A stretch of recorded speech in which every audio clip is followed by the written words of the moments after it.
ulamaan guddatu malee ulamaan cimu malee ulamaan sadarkaan isaa ol fudhamu malee islaamummaan ol fudhamu hin danda'u. Uummanni fuulduree deemee dudubbeetti harkisaa qo'ee dhimma kana halaala moo halaalaa miti ilaalla jedhaa akka uummanni hin deemne dudubbeedhaa qaama harkisu ta'uu hin qabu. Mariyattanii sadarkaa kamirraa akka gahu qabdan wanti isinitti deemtan jira. Baadiyyaatti dhaqee rakkatee maal jedhee hin deemne ilmoon kun doktara akka taatu barbaada namni jedha malee kabaja guddaan arganna.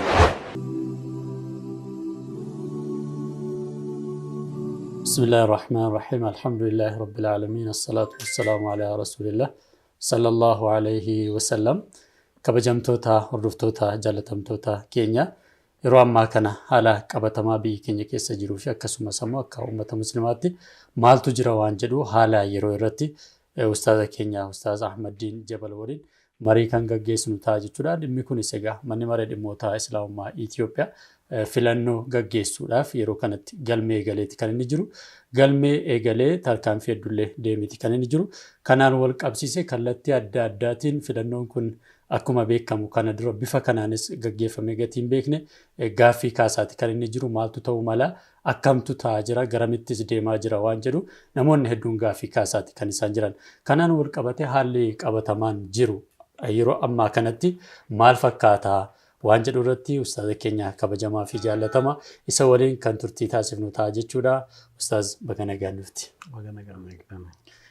Jalqaba irratti egaa ustaaz akkuma ibsuuf kaasetti yeroo ammaa kana manni maree dhimmoota Islaamummaa Itoophiyaa filannoo gaggeessuudhaaf galmee filattoota gaggeessaati kan inni jiru.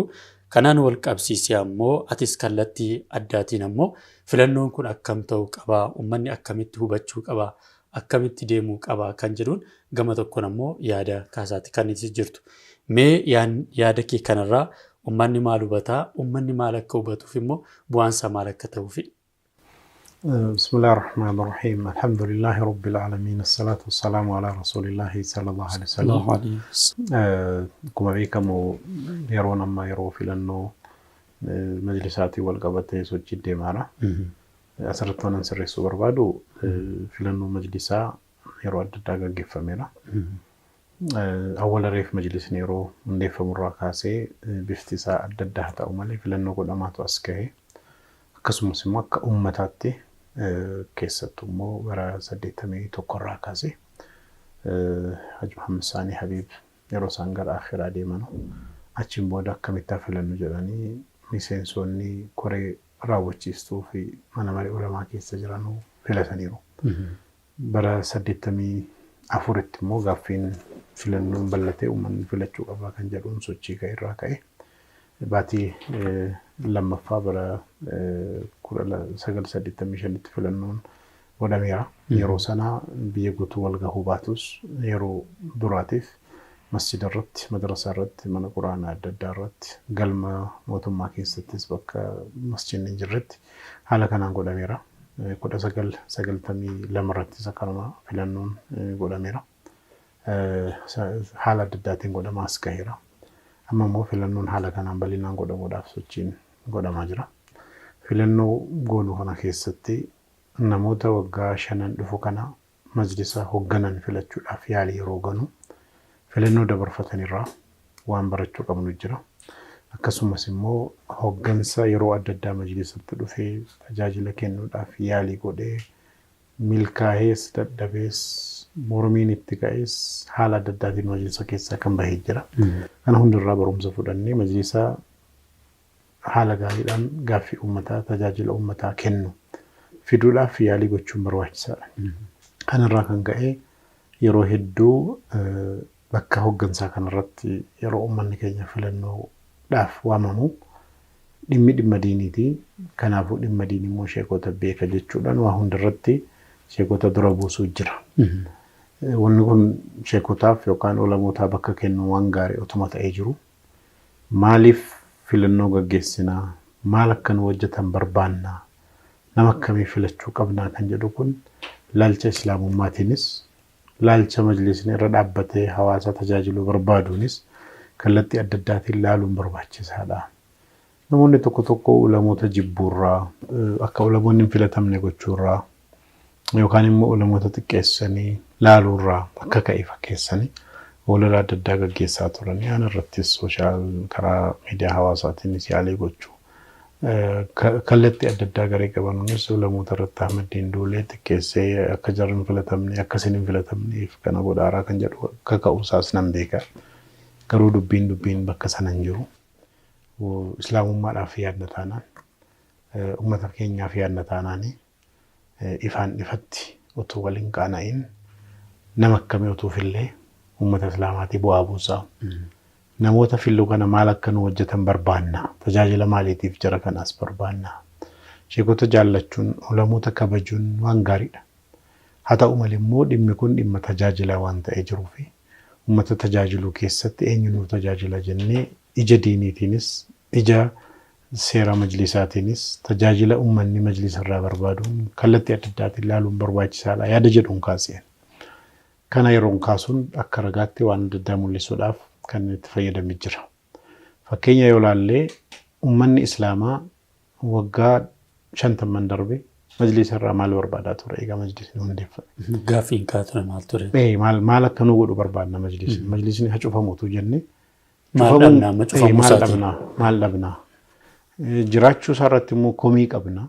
Komiin qabnu utuu akkana ta'e utuu akkana nu godhe akkana utuu gochuu baate jennee wanni nu himachuu dandeenyu hedduu jira. Kanarra dhaabbannee hoggansi nuu filannu kun akka maal nu hojjetu barbaanna. Hawaasa muslimaatii bu'aa maal akka buusu barbaanna. Majlisumti gaafa dhaabbatu maal akka hojjetuudhaaf dhaabbate.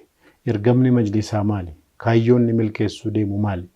Kan jedhu kana eega ilaalleen booda kaayyoon isaa eega kana ta'e hojiin hojjetamuu barbaadame kana eega ta'e bakka kan eenyu utuu dhufe gaaffii kana nu hiika rakkina kana nu hiika tajaajila nu kennaa jennee ija sanaan madaaluu qabna malee akkasumas sheekota yookaan ulamaa qofa jenna yoo deemne majlisni barbaadamu hin dhufaayi kan jedhuun gaaffii kaasaa deeme. Kanan immoo kana kaasuudhaaf dirqame waanan majlisa keessatti waggaa 18 gara 19 dhiyaatu darbe kana yeroo barataa taanes majlisarraa gaafa rakkanne salaata mana barumsaatti dhawwamnu haala adda addaatti majlisas mormaa majlisas gaafataa socho'aa turre. Achiin booda immoo majlisa wajjiniin tajaajila adda addaa waliin gargaarres mee haa yaallu jennees deemneerra. Akkasumas immoo kallattii adda addaatiin mormineerras waa'ee majlisaas nama hubachiisuudha yaaleerra. Sana bira dabarfannee immoo majlisuma kana qabsaa'uu qabnaa jennee immoo majlisa kana qabsoofneerra. Sagaleen keenya haadha gahamu sochii goone keessattis bu'aa bayii hedduun wareegamni hedduun kaffalamee uummanni islaamaa majlisa gaarii argachuu qaba kan jedhu gaaffiis kaafnee sochii hedduu gooneerra. Ustaaza sirriitti waan tokko asiif kaasu. Akkuma beekamu gaaffii isin gaafattanii aarsaa guddaatti kaffalaa turtan keessaa tokko manni marichaa kuni nama uummanni filatee haa hoogganamu hooggansa uummanni barbaadu gara isaa dhufuudha. Mee eessa ga'e gaaffiin keessan sun? Bareeda. Gaaffiin akkuma beekamu gaaffiin tokko majlisni seeraan sadarkaa inni qabu bakki inni qabu gadi aanaadha xiqqaadha akkuma inni ji'oo tokkotti ilaalamaadha. Labsiidhaan haa dhaabbatu kan jedhu inni deemeera. Sanaan wal qabsiisee immoo filannoon uummanni barbaadu haa filatu kan jedhu. Filannoo lamaan darbeen kana sababa rakkina majlisa keessa turee fi sababa biyyi keenya keessa turteen kan ta'u filannoon yeroo sana gaggeeffame galma tokko keessatti namoonni muraasni wal gahanii hooggansa majlisaa filatan. Amma immoo uummanni filachuu qaba. Filannoon keenya masjiida irratti ta'u kan jedhu gaaffii uummanni kaasaa ture. Sanaan wal qabsiisee inni guddaan amma akka uummataatti raawwatamuu deemaa jiru tokko kana. Yeroo kana keessatti dhufnu akkuma sila kaasee karaatti dhaabetti majlisa alaalaan uummata muslimaatii maal fayyadaa jennee yoo ilaalle majlisa alaalaa jabaa mana marii dhimmoota islaamummaa jabaa dhabuun keenya maal nu miidhee jira. Tokkoffaa gahee isaa yoo ilaalle tokko bakka bu'aa uummataa ta'e namoota amantaa biraa qaban biratti mootummaa biratti akkasumas immoo biyya alaatti uummata muslimaa Itoophiyaa bakka bu'aa isaa ta'ee gaaffiisaa fedhiisaa mirgasaa kabachiisuuf sochii gochuutu irraa eegama. Gara lammaffaatiin immoo rakkinoota hawaasni muslimaa biyya kana keessatti qaban gama dinagdeetiin haa ta'u gama diiniitiin haa ta'u gama hawaasummaatiin haa ta'u kallattiidhaan waan amantaa keenyaaf musliimoota tuqurratti mootummaa waliin ta'e hawaasaa waliin ta'e qaamota adda addaatiin waliin ta'e furmaata barbaaduutu irraa eegama.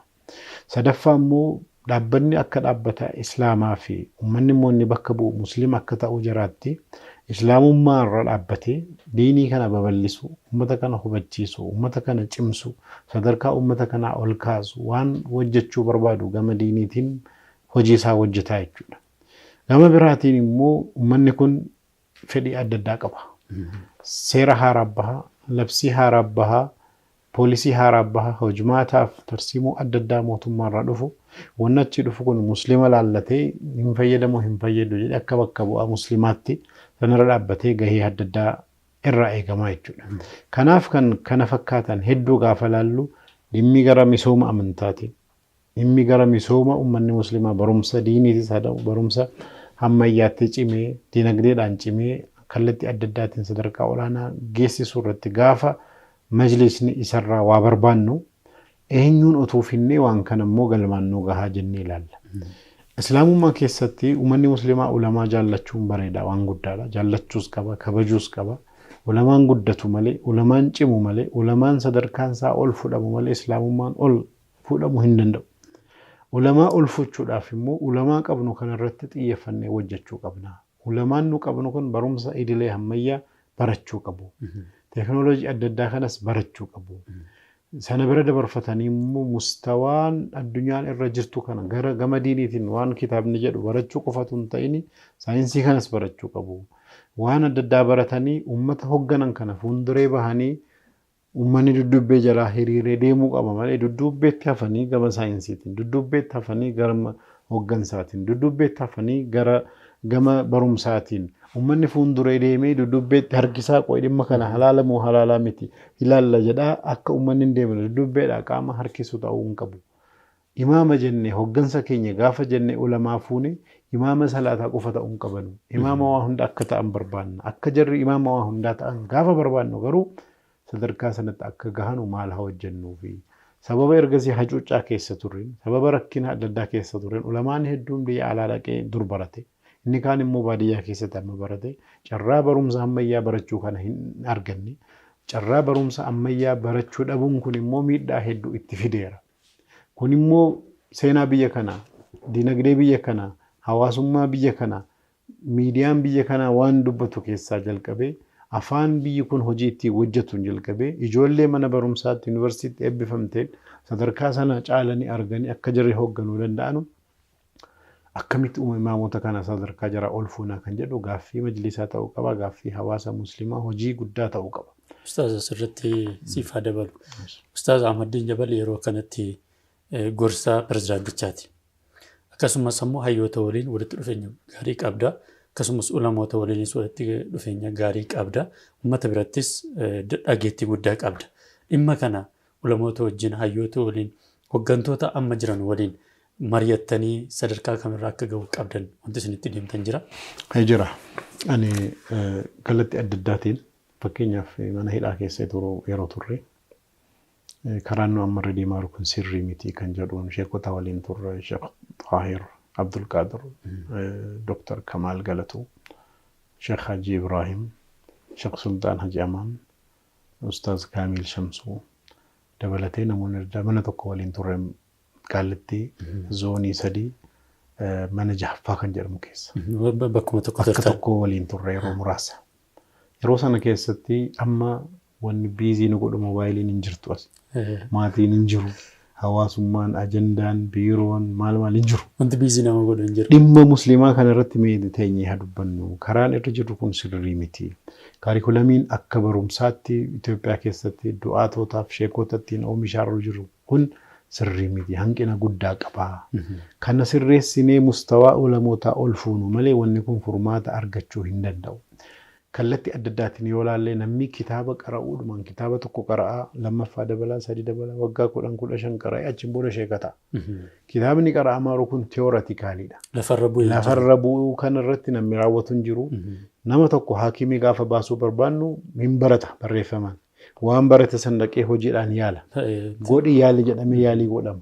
Sheeka waggaa 20 kitaaba qara'ee fi nama waggaa 5 islaamummaa keessa ture yoo biratti finne salaata wal qixa salaatu arkaan islaam zakaa lammanuu hin qabanu maallaqa hin qabne hajji taanaan nama birri qabu deema salaata waliin qabnaa zakaa kana hunda ta'abamee wanni baratame kun guutuun isaa jireenya irratti meerra hojii irra ooluu irratti kaarikulamiin keenya madaaluu irra hin qabnu hin danda'u bara rasuula rabbii sallallahu alaihi wasallam isaan gabaa keessa deemaa akkaataa ummanni waan agadaaru ilaalaa achuma irratti koomenti godhu man ghashana falaysa minna kan jedhanii dubbatan gabaa keessa dhaabbatanii qamadii gurguramu harkaan ol fuudhanii namichi irra keessa isaa gogaa godhee keessoo isaa jiidhaa godhee dhoksee gurgura harkaan keessa galchitanii irra keessi gogaa ta'ee jalli jiidhaa taanaanii kun maaliif ta'e innaani bokkaa tuqee jedhe asaaba hussamaa innan yoo bokkaan tuqe gaaraa tuqa malee keessan tuqu bokkaa akkamitti dhoksitanii man ghashanaa falaysa minnaa jedhan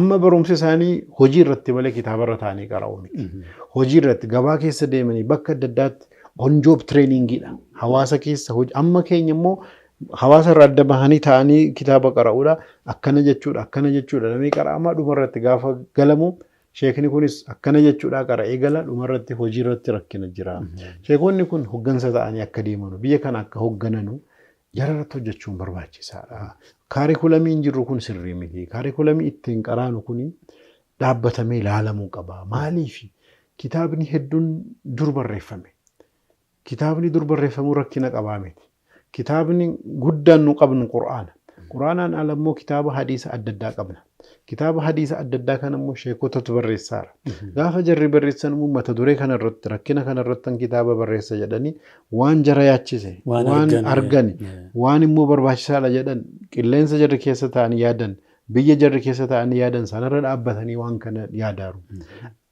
kun waggaa 700 dura kitaabni haala kanaan barraa'e yookaan waggaa 200 dura barraa'e yookaan waggaa 50 dura waggaa 5 dura ta'u biyya biraatiif yaadamee rakkina wayii godhaaf wanni qophaa'e kuni biyya keenya dhibba hin ta'a jechuu miti dhuguma kitaaba sana keessa hadiisonni adda addaa jiru garuu hadiisonni kun walitti fuffunaanamee kitaaba ta'ee bifa kanaan kan dhufe rakkina wayii hiikuudhaaf biyya keenya keessas kan jiru rakkina keenya dhaabbannee ilaalle realitii biyya keenya qabatama biyya keenya irra jiru rakkinni aqiidaa Itoophiyaa keessa maaltu jira jennee qorannoo gaggeessinee 20 30 50 kana jira irra hageenya rakkina akhlaaqaa maal qabna qorannee kana jennee irra hageenya rakkina hawaasummaa maal qabna jennee ilaallee kana jennee irra hageenya rakkina namni muslima ta'e sochii biyya keenya keessatti hirmaannaan ni qabu maaliif hanqate jennee sanas adda baafnee haa hirmaannu mu'aamalaat akkaataa fuudhaaf heerumsa akkaataa taaziyaan keenya akkaataan bittaaf gurgurtaa keenya maal fakkaata kan jedhu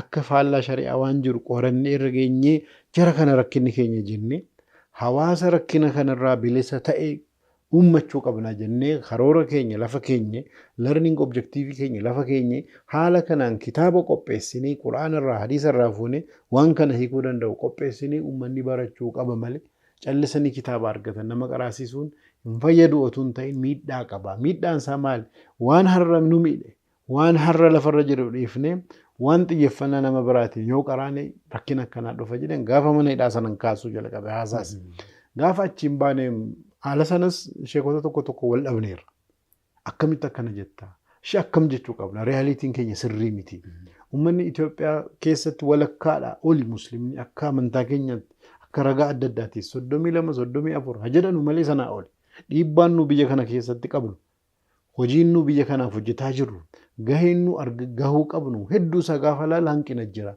hanqinni sun immoo kan dhufe hanqina kaarikulamii diinii ittiin barsiisaa jirru kan jedhu ulamoota keenya cimsinu malee namni ulamaa ta'u nama barumsa kufe nama hojii dhabe nama adda addaati malee ilmoo magaalaa keessa warra jira yoo laalte ijoolleen doktara akka ta'uun barbaadu malee aalima ta'uun waan hawwame nama sammuu ciccimaa qabdi aalimummaadha darasaadha erguun akka kabaja guddaatti ilaalamaa jiru sheeka ta'uun akka gara tokkoon kabajaman malee gara biraatiin ilmoo kan kee darasummaadha baadiyyaatti dhaqee rakkatee maal jedhee ilmoon kun doktara akka taatu barbaada namni jedha malee kabaja guddaan arganne kabaja sana akka argatu islaamummaa keessatti aalimna bakka guddaa qaba qiraatiin dhufu sun hundinuu maallaqa diinidha gaafa baasnu namni tokko maatii gaafa laalle mana barumsaatii birrii 5,000 kaffali 10,000 kaffali nan hin kaffala madrasaa 1,000 kaffalinaan maaliif bilisaan hin barsiisne sheekni maaliif kana na gaafataa jedha sammuu keessatti bakkinuu jara lammanii kennin adda adda jechuudha kabaja sana akka horatu laalamuu qaba wanni sirraahu kun immoo kan fayyadu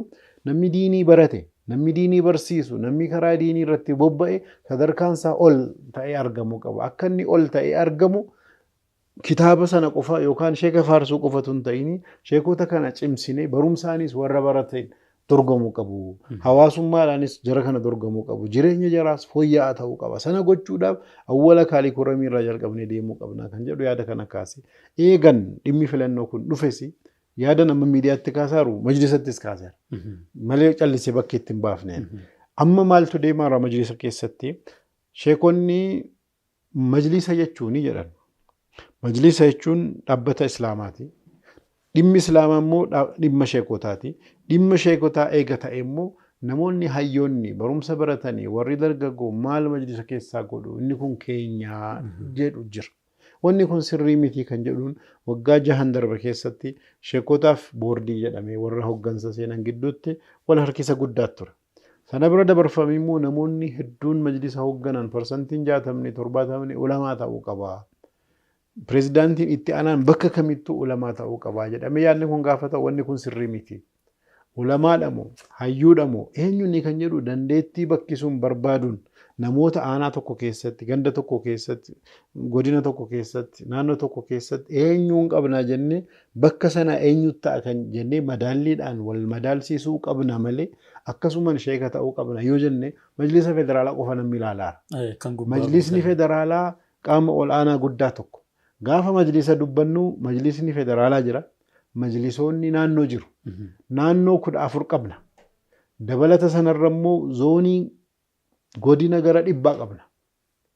Aanaa yoo fudhanne aanaan baadiyyaa 670 waan akkasiiti. Sadarkaa magaalaatiin kan jiranu 100 walumaaf 774 waan akkasiitti deema aanaan. Kana hunda achiin booda immoo gandatu jira. Ganda 1000 lakkaa'amu jira. Kana hundaa nama filachuu deemaa. Gaafa kana jennu dirqama sheekota ta'uu qabaa jennee gaafa hoggansa kana sheekotatti kenninee deemnu sheekonni immoo maal ta'a namoota kana hunda qira'aatii irraa baafnee darsii irraa baafnee hoggansa godha. Gaafa hoggansa ta'anu tooftaa amma hadhaa keessa deemnerra sheekota bakka kennuu dhabuurraa koree masjidaallee jarri bulchaa jiran. Koree masjidaallee namatti itti muudamu namatu jora to'ata. Al tokkoon fuunee namoota 1000 lakkaawamanu ganda yoo fudhanne ganda gara 5,000 Oromiyaa keessa jira. Ganda kana hunda dabalatee Itoophiyaa guutarra sheekota kana hunda fuunee hoggansatti gaafa keenya aalimoota kana hunda gaafa goonu miidhaa dhufuu deema. Qira'aatii eenyutti taa'ee qaraasiisa. Gaafa ati hoggansatti baatu rakkinatu argama. Maaliif hojiin ati hojjettu dadhabbii ati qabdurra ka'ee hanqinni argama. Waa murteessitaa, waa karoorsita, waa hojjetta. Hawaasa walitti bu'u jira. Mootummaadhaan walitti bu'u. Gaaffii keenya hin deebifne jedhee namni si murmuu dhufa. Si murmuu qofaa miti. Tuffachuu dhufa gaafa dadhabde. Sheekota ta'abbii meeqaan baratanii qara'an al tokkoon gaafa asirra finnee dandeettii jiraatiin malee sheekonni bulchuu qabnu jennee gaafa as finnu hanqinatu dhufa. Hanqinni kun immoo bor tuffiin sheekota. Bakka dhabuun sheekota fudhatama dhabuun sheekotaa kun diinii keenya miidhaa. Dhuguma sheekonni akka cimanu akka hoggananu barbaanna. Imaama masjidaa qofatu hin ta'in imaama waa hunda akka ta'an barbaanna. Yoo kana barbaanne awwal irraa kaafnee koree masjidaa akka jirri miseensa koree masjidaa keessa ta'an. Dandeenyaan achumarraa akka bulchaa ta'an. Namoota immoo dhaabbata bulchanii beekan jamaa wayii bulchanii beekan yoo warra akkanaa jiraatan aanaas majlisaa bulchan godina keessas naannoo keessas haseenan garuu hundi namni bulchuu sheekota ta'a gaafa jenne miidhaa qaba. Sana qofaa miti biyya keenya keessatti rakkina hedduu jira. Amma waggaa 3 dabarfate kana gaafa rakkinni argame Ahmaddiin kottu Abubakar kottu Kaamil kottu jedhama mana waamamaa haala kana majlisni akkanaan deemuu hin qabu. Caasaa ofii qaba, hojmaata ofii qaba, dakaa kaasee of danda'e deemuu qaba. Mana waamamaa namni deemuun sirrii miti. An akka dhuunfaatti zammaan booda majlisaa wajjin hariiroon kallattiidhaan qabu akka inni dhaabbatuun barbaada. Hojii gara biraattan xiyyeeffachuu barbaada. Kanaaf kana fakkaate irraa ka'e filannoo yeroo duraatiif goonu sadarkaa bal'aa kanaatti. Sana dura godhamus sadarkaa bal'aa kanatti kan goonu namoota bakka sana as baasuu akka danda'u gochuu qabna. Akka islaamummaattis yoo ilaalle namoonni nuuf finnee bakka keenyu diiniin keenya maal jedha. Quraana keessatti yoo ilaalle namni ilmii qofaan hin madaalamu. Ilmii gaafa jennes ilmiin sun ilmii waan bakka sanaa barbaachisu. Yoo ilaalle Yusuf maal jedhe bakka kana irratti namuudi jedha inni hafiizun aliim jedhe. Eeguus nan danda'a beekumsas qabaa jedhe. Beekumsaa fi dandeettii lama wal duuka fide. Muusaa biras gaafate dhaqxee ilaaltu maanni inna ahsana man ajirta fahuwa qawiyyul amiin jedha. Qawii amiin amanamaa ta'uu fi cimaa ta'u. Namni tokko cimina qabamoo hin qabu jennee ilaaluu qabna. Gaafa bakka immoo qabsoo barbaachisu ta'e immoo maal jedhan fiizikaalii nama jabaa jedhamiti warra bani Israa'eliin yeroo dhumtu basxatan fil ilmi wal jismi jedha. Jismii fi ilmiin bakki barbaachisu jira. Akka hoggansaatti bakki isaa adda adda. Malli callifne ilmii qofa laallee ilmiin jarri baratan immoo kaan fiqhii qara'ee kaan nahwii qara'ee kaan tafsiira qara'ee kaan quraana qara'ee. Amma bakki nuummoo jara finnee muuduudhaa barbaadaaru ummata bulchuudha. Ummata bulchuudhaan wal qabsiisee maal baratan maal qara'ani jennee ilaaluun barbaachisaadha. Otuma baratanii waa'ee bulchiinsaa barachuu fi danda'uun immoo adda adda. Hojiitti jijjiiruun adda adda. Nama tokko waa galeef jechuun waan isaa galee sana hin danda'a jechuu miti. Fakkeenyaaf barsiisaan tokko barattoota walitti qabee akkaataa bishaan daakuu barsiise. Yeroo bishaan daaktan harka keessan akkana gootuu miila keessan akkana gootuu akkana jedhee itti hime. Nama bishaan daaku viidiyoo banee itti mul'ise. Suuraas agarsiise harka jara akka jarri godhan miila jara akka godhan bishaan jechuun akkana jedhee ibsa. Tiyooriidhaan barsiisee kottaa jedhee qormaata irra kaa'e. Akkamitti bishaan daakamaa jennaan barreessan harki akkana godhamaa miilli akkana godhamaa jedhanii hundinuu dabarfatan qormaata kana. Ammas ni galeeraa dandeessaniitti kottaa daakaa jedhee bishaan geesseen hundinuu nyaataman.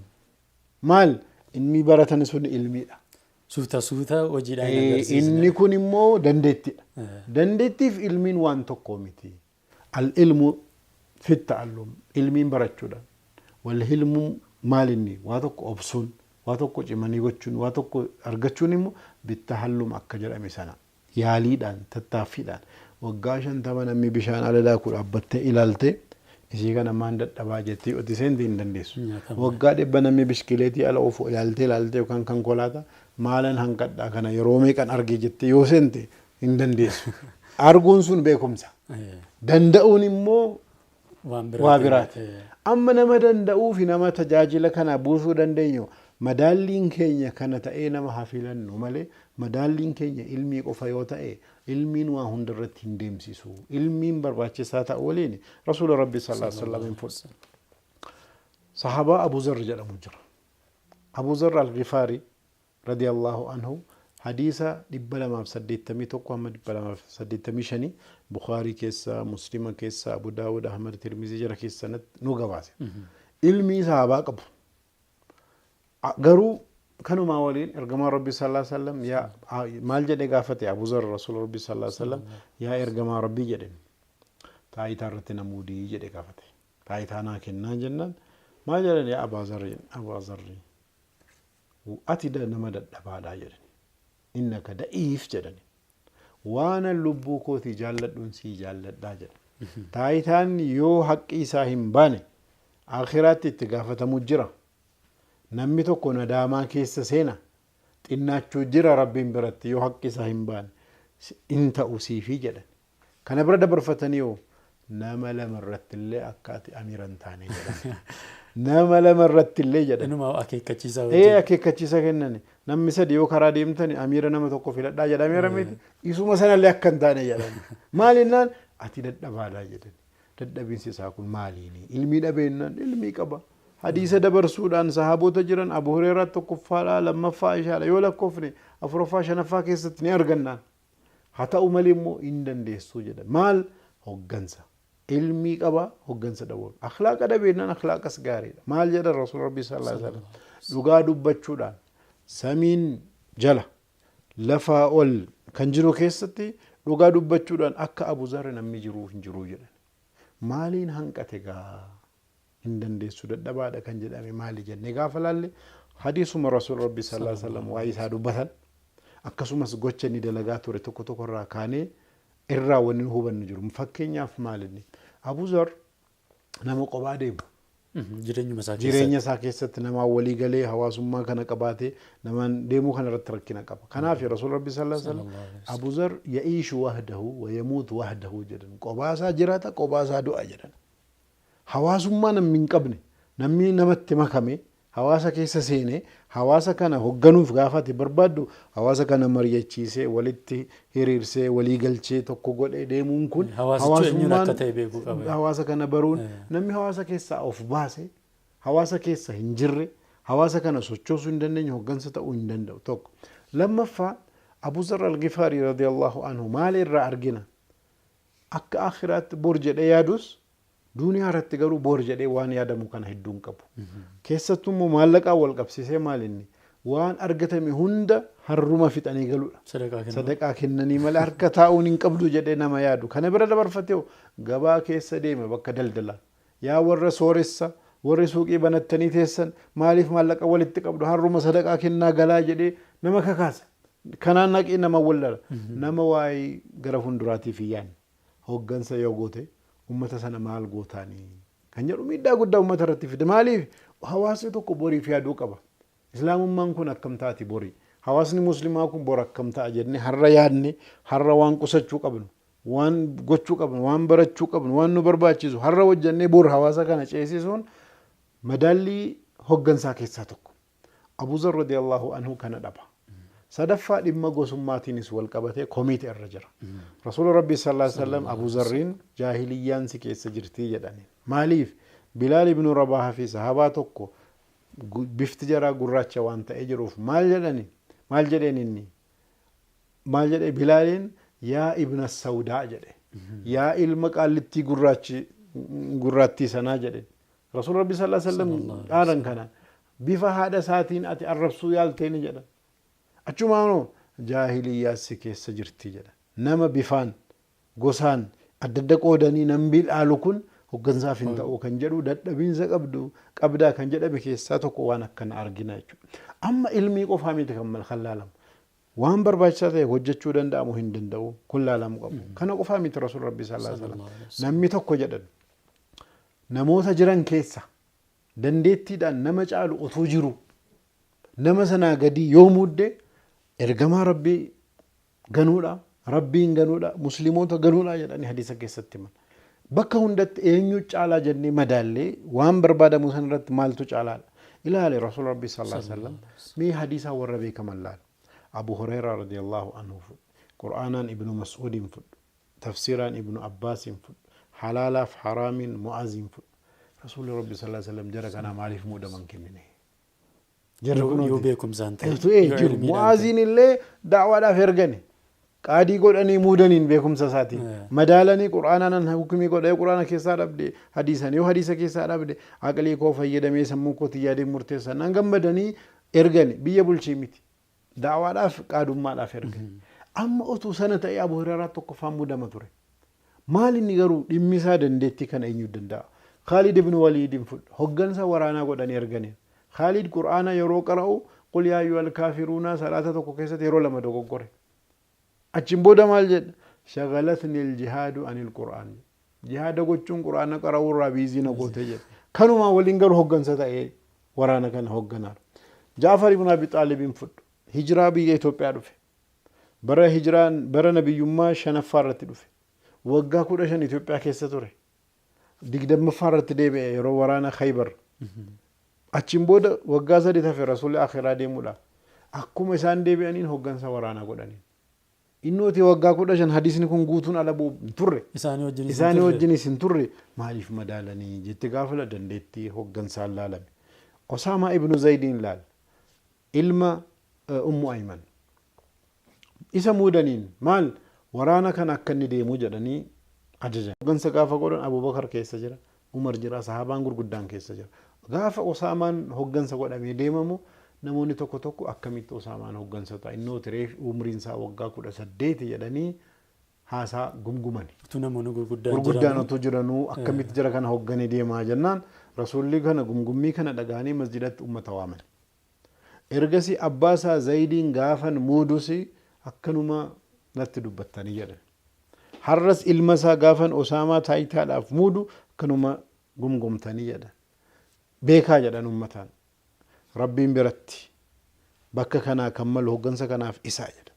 Ana birattis jaallatamaaf fudhatamaan isaa jedhan. Kana baraa jedhan. Isaanii kana ajajanii qophii godhaa jedhanii utuu qophiin godhamu akhiraa deemanii darbanii ergamaa rabbii sallallahu alaihi wasallam yeroo isaan darbanu amma eenyutu hooggansa ta'a jedhamee eenyu filatame Abubakar Siddiq filatame Abubakar gaafa filatamu namoonni tokko tokko dhufanii maal jedhan Osaamaa hooggansa godhanii erguun kuni haafuu jedhan Abubakar maal jedhe hooggansa rasuul rabbii sallallahu alaihi wasallam filatan an jijjiira abadan hin jijjiiru jedhe erge umriin isaa meeqannaan 18 dandeettii tilaalamaadha jechuudha imaama masjidaa fudhu imaama masjidaa gaafa muudame maal jedhe rasuul rabbii sallallahu alaihi wasallam namoota jiran keessaa namni imaama ta'u qur'aana qara'uudhaan qur'aanaan nama irra caalaa caaluu jedhan yoo qur'aana wal qixa ta'anii namoonni lama wal dorgommiidhaan maalaa goonu eenyutu irra caalaa sunnaa beekaa dabalaa dorgommiidhaaf jedhan yoo ammas sunnaadhaan wal qixa ta'anii maal laalaa jedhani eenyutu achi islaamummaa keessa ture eenyu dura hijiraa godhe madaalii akkanaatiin laalaa godhan gaafa masjida imaamaa dhaqte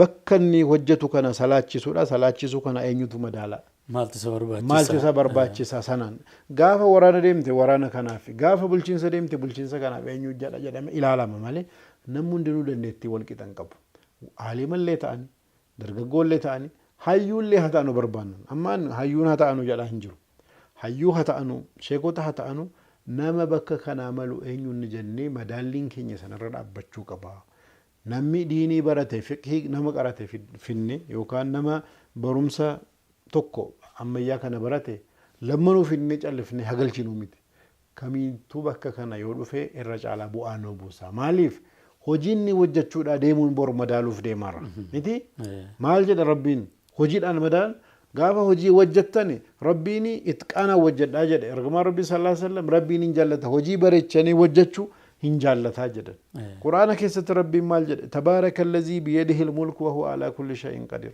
allazi khalaqa almauta wal hayata liyabluwakum ayyukum ahsanu amala rabbiin man waa hundarratti danda'aadha tabaarakallazi biyadihi almulku mootummaan hundinuu harkasaa kan ta'e rabbiin kuni tola oltummaan isaa bal'ate jedha isa jechuun waa hundarratti danda'aadha achiin booda'u allazi khalaqa almauta rabbi jechuun isa du'a uume jedha wal hayata jireenyas kan uume maaliif liyabluwakum isin qormaachuudhaaf maanni qormaanni sun ayyukum ahsanu amala hojii kamirrattu eenyutu irra caalaa hojjetaa kan jedhu rabbiin laaluu barbaada kanaaf rabbiin quli imaluu فسيرى الله عملكم ورسوله والمؤمنون وجدا لا لبر بعد ما ربين برد اما نو اك حواساتي دندتين كينيا بوان نو بوفنو ديني جالل نو قبنو سوچين نو قبنو هندنو قرمات الرجل كنافو ماليني eenyutu caalaa kan jedhu rabbiin nan barbaada laaluu ala jedhu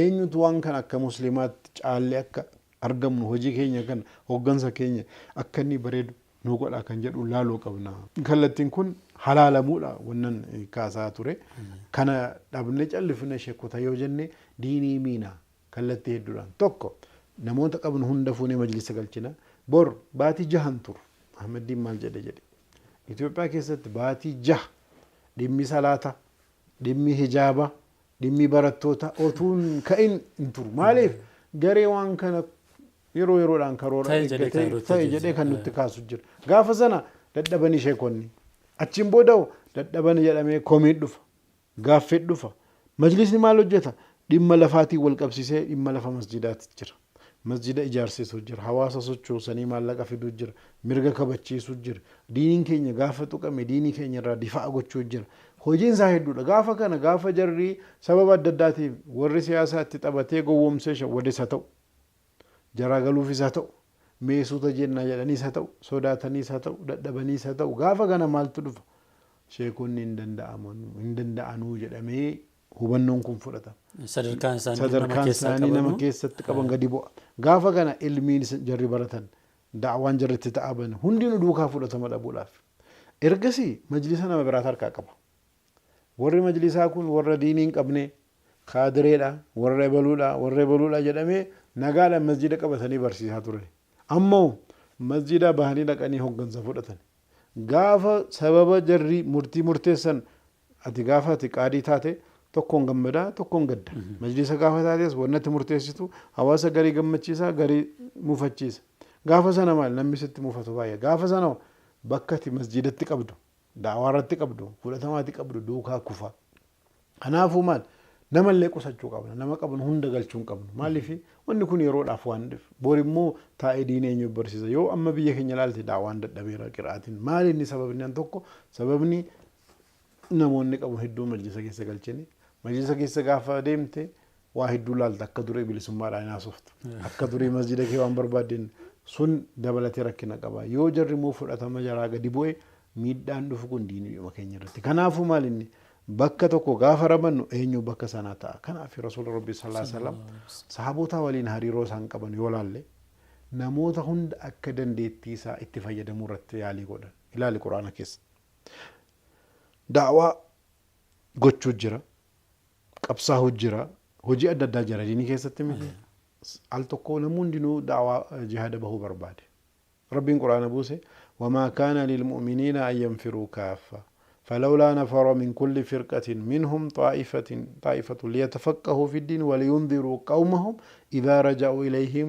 ولعلهم يحذرون جد مؤمنون هندنو قام قبصو ديمو هنقبنو جد جهادنا من ديمو هنقبو جد ما لا تو فلولا نفر من كل فرقة غري هندرة نمون ويس السابة مني فلتمني تعني ليتفقهوا في الدين تعني ديني رتي فقيه كعلمتان هكرانو جد اچن بودو فلما رجعوا اليهم ورقب سوديمي غاف ديبيو ورسلتاي قرارمو جرا دعوا غدو جد اسكيست مالتي بسم توكو ديني برچو اني كانم ور برسيسو جرا صدفا قبصاهودا افرفا غاف جرا اچ ديبن دعوا غچو جرا ور ديني برتو في ور ديني برسيسو مالتو گنم اسكيست غاف جنو قراو قراسيسو دعوا غچو جرا گنم نگدي حتى دقاتي ديسا جن هوجي قوددا جدير ربي غاف هوجي قودچون كن دفو هوجي كنا كيست نموني توكو توكو عالمسي قبصا حالسي عالمسي هوغنسس دندو وركناتي ركنن قب هوغنسا كنمنوف توكو توكو حواسا هوغنانين بيكن كوري هوغنانين بيكن اخلاق نجرا سوچين جرا مالني متر ادبهاني كتابو متاني همول اما شيء كجني هند كنا غاف گلچني ميداتا كنا في رسول ربي صلى الله عليه وسلم صحابو تساني اكدن ديتي جراتين بك كنن هوجين خيرين چالان كمي جدمني غاف تمن اكاتا نموت الالني نما ديني بيكون خيركم من تعلم القران وعلمه اسن كيسا نمي چالان نما قران قراي قراسي سوجد اكما كان خيرين مال ان هوجين خيرين غاف جدمنو ما جدن كرا ديني تقبصاه جدن نما براتيم كان مو مالك او في كرا ديني ربي اتباسو جدن كان مو نما ولي غلتي دندو حاسا دندو نما كان ولت في دندو نما ولله ولت ارارسو جدن فا خيري وجين جالان جد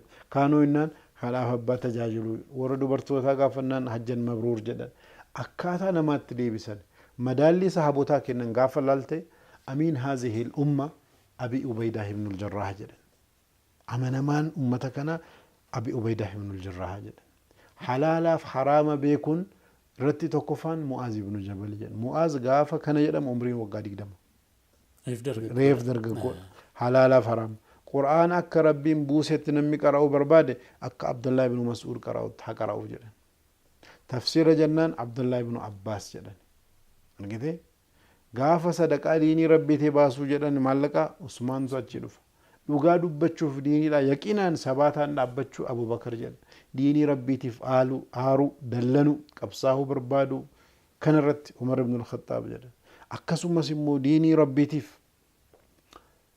hukmii sirrii ta'e murtii sirrii ta'e kennuu irratti qaadummaa irratti immoo Aliyyi jedha kallatti adda addaatiin namaa kennan kana qofaa miti sahabaa tokko Zayd ibn Saabitiin afaan Yahudaa baradhu jedhan afaan akka baratu himan kana qofaa miti faraa'ida waa'ee dhala wal qabatee waan jiru isatu irra caalaa beekaa jedhan zuhudiidhaan immoo gaafa dhufnu akkasumas immoo Abu Zarriin kanaaf kennan kallatti adda addaatiin sahaabota isaaniitii rasuula rabbii sallallahu alaihi wasallam ramaddii adda addaa kennaniif namni hundinuu sheekonni hundinuu ramaddii tokko hin qabanu namoota dandeettii hooggansaa qabantu jiru yaalii qaban jiru jara kana bakka hin kennamini miti jara sana cimsanii asabahanu tokko lammaffaa barumsa ammayyaa dhabuun diinii keenya miidhee jira sheekonni amma hin dallanu maaliif akkana jettu maal barbaachisaa quraana hadiisa keessa waa hundi jira dhuguma quraana fi hadiisa keessa waa hundi jira.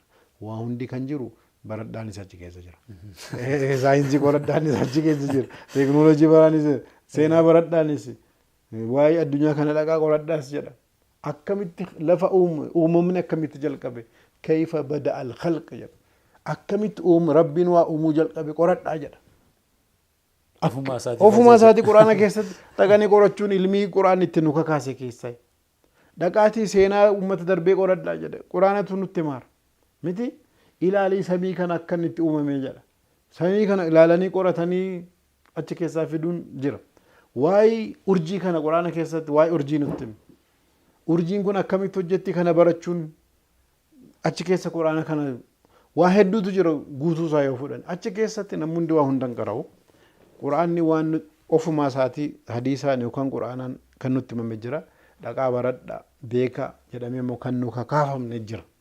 Ilmiin kana hunda dabalata. Bara kana gaafa dhufnu simpilii majlisa gaafa dhuftu naannoo Oromiyaa dhufte afaan hojii naannoo Oromiyaa afaan Oromoodhaan. Namni afaan Oromoo barreessuuf dubbisuu hin dandeenye rakkata. Federaala gaafa dhaqxe Amaariffaadhaan barreeffama. Xalayaa mootummaarraa dhufu yookaan xalayaatti barreessitu namoota ergasii maal jedhu akka nan dogoggorsanii jedhanii mallatteessantu jiru. Maal akka mallatteessan hin beeku. Akkamitti hojii hojjetamaati. Mootummaan labsii adda addaa baasa. Labsii kana mannootiin amantaa maal jedhu yaadatti kennaa jedhamee ergama.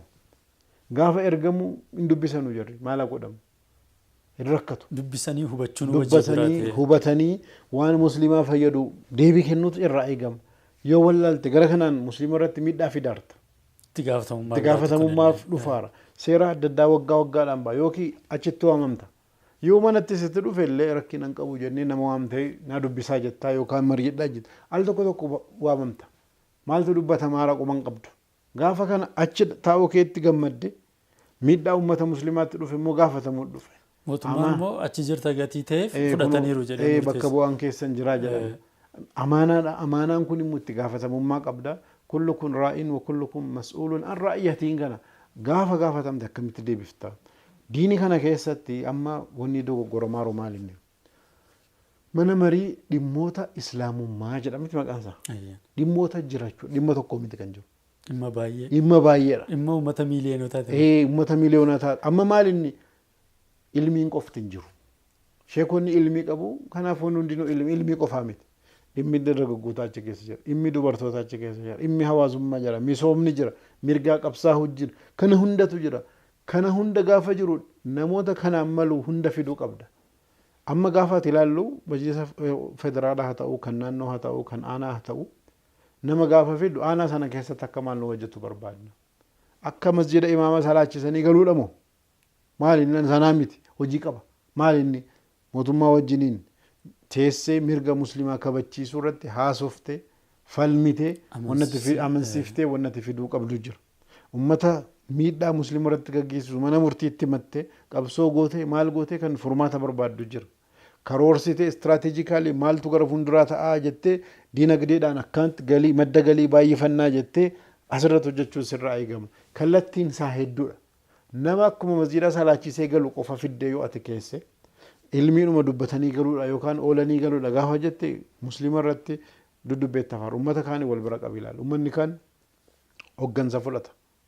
Mootummaa gaafa ilaalte mootummaan akka federaalaatti akka finfinneetti galma itti leenjisuu qaba. Kaadiree dabballee itti leenjifata. Leenjisuu qofaa miti. Baatii sadiin raawwii jaraa fidee gamaggamee waggaatti yeroo afur leenjii kennee fi kallattii adda addaa irra buusee kana hojjedhaa jedhee qoratee deema. Amantaa bira gaafa fudhatte bakka itti leenjisan beeta kiristaanaa hoogganuun NGO dhaabbata miti amantaa hoogganuun hawaasa hoogganuu leenjii fudhatu. Sheekonni keenya eessatti fudhata. Ani ustaaz asirratti gaaffii qabu. Mootummaan jijjiiramaa erga dhufee carraa isiniif kenneera. Keessattuu koree nama 9 ijaare dhimma kana akka sirreessitaniif dhimma uummata musliimaa gaaffii isaa kana akka kallattii qabsiistaniif hojii manaa guddaa isinitti kennee kanarrattis hojjechaa turtan. Akkuma beekamu manni maree dhimmoota islaamummaa kuni yeroo adda addaatti akkuma ta'e sila jettee haala walxaxaa adda addaa keessa ture. Uummata musliimaa harka tures jechuunis xiqqoo isheen ulfaataa gidduudhaanis ta'u jechuudha. Kanaan wal qabatee akkuma tamma jettee mana gaaffileen hedduu jiran dhimmi walxaxaan keessa jiru kun fuuldurri isaan beekamne ka'umsa isaa maal keessa akka ture gara fuulduraatti garamitti deema kan jedhamuun isaan beekamne kanatti ulamootuma keenya kaleessa wajjin turtan geessanii achi keessanii galuun keessan sirriidha jettee yaadda? Achi keenya hin galle. Warra achi keenya immoo achi tafaaruu miti. Filatamanii yoo darban hin darbuu yoo kufan hin kufuudha. Jarris dabalate. Kanaaf kan dubbataaru namoonni sichi filataman hundinuu kallattii kanaan nama ta'uu danda'u asaa bahanuu jedhee kanan dubbataaru har'as waltajjii adda addaattis nama gaarii hafinnuudha. Malee sheekonni achi jiran shaajjiin yoo uummanni filate itti fufu yoo filanne itti fufan. An akka yaada kiyyaatti amma ustaas akkuma tamma jette warra kan biraa yoo ilaale leenjii fudhatanii bakka sanaaf ga'umsa horataniis kan bakka sana deeman. Amma garuu manichatti ulamoota keenyaaf illee leenjiin yerumaaf ta'e osoo hin kennamin. Haaluma kanaan yeroo muraasa isaa ta'u biyyaansa waggaa lama akkas ta'eera. Yeroo kana keessatti ulamoonni dhaqanii bakka sana jiru. Amma gaaffii adda addaa akka jira. Amma filannoon dhufee jira. Kanarratti hojiin isin hojjettan bu'uurarraa maaltu jiraadha? Ani ammaan booda bakka xiyyeeffachuu barbaadu Impact Makers Foundation jennaan markaza leenjii kennu dhaabeen jira. Sanarratti hojjechuu barbaada ammaan booda. Yoon bira dhaabbadhee duukaa ta'abeesii hedduun fayyadu jedheetan yaada. Sababni kan koo tokkoffaa nama bakka kanaa malu dhufuun isa duraati. Nama leenjiidhaa taluu filachuu qabda. Biyya guutuu leenjiftu waan akkanaa. Nama leenjiidhaa fudhachuu danda'u itti dhihoo danda'e itti dhihoo fi yoo irratti hojjette takkatu waan sana hubatee fudhatee deemu as baasuun isa duraati. Kanaafuu filannoon kun nama dandeettii qabu nama bu'aa buusuu danda'u. Aanaan hundinuu godinni hundinuu magaalaan hundinuu nama isaa ta'u nama bakka kanaaf mala nu bulchuu nu hogganuu danda'a kan jedhamu as fiduu qabna. Mana marii ulamootaatu jira. Mana marii ulamootaan immoo dhimma ilmiiti. Ulamoota barbaada. Achirratti immoo ulamaa qabnu baasuu qabna. Qaamni hoggana tokko majlisni qaamni kaan immoo kan ulamootaati. Lammanuu irrattuu nama gaggaarii as baasuun murteessaadha tokko. Inni itti aanee jiru akkuma ati jettee sababa adda addaatiin dhimma walxaxaa keessa dabarfateera. Ammas walxaxaa keessa dabarfachuun akkuma jirutti ta'e yoo ammas nama gaariin filanne walxaxaan kun itti fufa. Maaliif haala kanaan aanaarraa kaasee filannoon reef godhamaadha. Ergasii yaaliin jira bara adda addaa. Inni amma ammoo bal'inaan. Ammas haa ta'uu namoonni taayitaarra jiran tokko tokko taayitaatti fufuu barbaacha jedhanii akka namni biraatti hin dhufne jedhanii tooftaa adda addaatiin filannoodhuma kan achi as qabanii maal jedhanii deebisanii filatamuudha. Yaaliin godhamu jiraachuu danda'a jiras. Kana hundarra dhaabbanne yoo uummataaf yaadnu ta'e uummata kana eenyu dhufee hojjetaadha. Bakki al tokko tokko taayitaarra gaafa teessu kabajamaa ebaluu jedhamte namni si marsee taayitaa qabannaan guyyaadhuma tokkoon ati boorkaatee muummicha ministeerummaa utuu sitti kennine achumaan namni si marsuu jalqaba. Harka kee waa hedduu jira taayitaa jira qabeenya jira waa hedduu kanaafuu sitti marsa. Majlisas gaafa qabatte akkanuma taayitaa jira maal haala kana namni sanaan gowwoomuu hin qabne. Hawaasa kana eenyutu malaa jennee fedhii hawaasa kana guutuudha nama ta'uu danda'u. Nama rakkina qabna jennee yaadnu kallattii sanaan mana marii ulamootaatiifis majlisaafis nama ta'uu danda'u as baafnee hadeemnu tokko. Lammaffaa sheekonni tokko tokko yaada dogoggoraa qabu. Filannuma majlisaan barbaachisu bakka ulamootuma walgahii murteeffatee hadeemuu jiru. Kaleessa warri gaafa muftii Haji Umar turanii mormineerraa asirraa hojjennee dubbanneerra. Gaafa Haji Muhammad Amiin filannoo irra tures akkanuma gooneerra majlisa irra ture. Bara adda addaa goone bara an qabadhe yookaan ati qabatte bara sheek Hajjiin qabatan bara fulaan qabate ammaan booda filannoon haa dhaabatu jette faayilii galmee filannoo kana irraa cufaati annagaadhumaan hin taa'aa jedhanii ofumaa qopheeffachuudha malee sirrii miti. Namni tokko gaafa taayitaatti dhufee hojjechuu dadhabe karaan ittiin jijjiirtu tokko filannoodha. Filannoon waggaan 3-5 gahee otuun gahiinis hawaasni mallattoo mallatteessee bakka bu'aa keenya ture amma nuuf hin taane nurraa kaasaa jechuun mirga qaba yeroo kamu. Yoo balbala kana cuftee namni tokko dogoggoraanis haa ta'uu uummatatti fakkaates haa ta'uu karaa biraatiin cabsees haa ta'uu qabate achuma haa ta'u innaan bara baraan wallaliinsa majlisni faayidaa akka dhabu gochuudha. Kanuma durii sanatti Kanuma durii sana ammaan boodas filannoon akka hin godhamne yaadni ganda keessatti qopheeffamaa tokko tokko jirti amma filannoon akka filannoon sunis sirrii miti.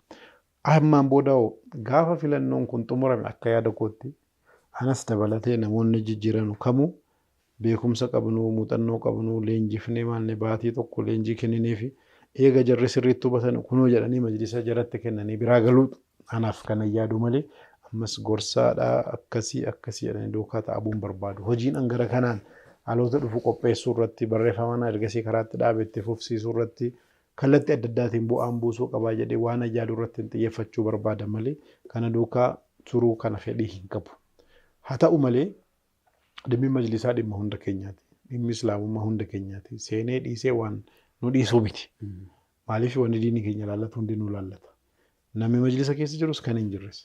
Garuu immoo ganamaa galgala dhimma majlisaa ebaluu laallataa jedhanii Ahmaddiin jiraa jedhanii akka namni of hin daganne. Ahmaddiin hin jiru jedhaati. Aanaa keessanii eenyuun ta'a? Godina keessanii eenyuun ta'a? Ganda keessanii eenyuun ta'a? Magaalaa keessanii eenyuun ta'a? Oromiyaa eenyu bulcha? Naannoo eenyu bulcha? Federaala eenyu bulcha?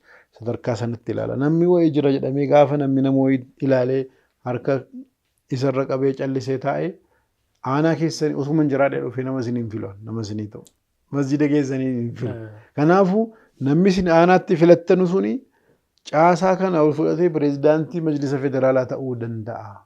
Maaliif aanarraa filatamee yookiin gandarraa filatamee aanaarraa filatamee godinarraa naannoo jedhee hamma gaaraatti deemu. Kanaafuu namni isin aanaatti filattanu nama pireezidaantii majlisa Itoophiyaa haa ta'utu jedhame nama as qabnu kana ilaallee ilmiidhaanis uummataa quuqamuunis hoggansa danda'uunis ilaallee filachuu irratti haa xiyyeeffannu. Kanaafan kana dubbataara jechuudha. Ustaaz egaa gaaffii baay'ee deebii baay'eedha kan itti nuuf laatte. Akkuma beekamu egaa filannoon as adeemaa jira. Ustaaz Ahmaddiin Jabal filannoon kun akkuma jedhametti uummanni baay'inaan hirmaatee waan isarraa eegamu godhee yoo filannoon kun gaggeeffamee jijjiiramni waaraan jijjiiramni bu'uurarraa ni dhufa jedhee yaada gaaffii jedhutu jira. Kanammoo kutaa itti aanu keessatti kan wal ilaallu ta'a jechaadha. Ammaaf asumatti gabaabsina. Kabajamtoota jaalatamtoota hordoftoota keenya egaan marii keenya irraa waan guddaa akka barachaa jirtan abdii guddaan qaba. Kallattii adda addaatiin isinis gaaffii kaasaa turtanii dhimmi filannoo maal fakkaataa filannoon maalii inumaa uummataaf filannoon amma waan haaraa ta'eeti kan inni jiru bifa kanaan uummata keessa gadi bu'ee filannoon kana dura waan hin turre jechuudha. Egaa ibsa bal'aadha Ustaaz Ahmaddiin Jabal kan nuuf kenne kutaa kana keessatti kanumaan goolabne kutaa itti aanu keessatti ammoo gaaffileen amma kaasee fi gaaffilee biraatiin kan deebinee wal agarru ta'a. Assalaamu alaikum wa rahmatullahi ta'ala wa barakaatu.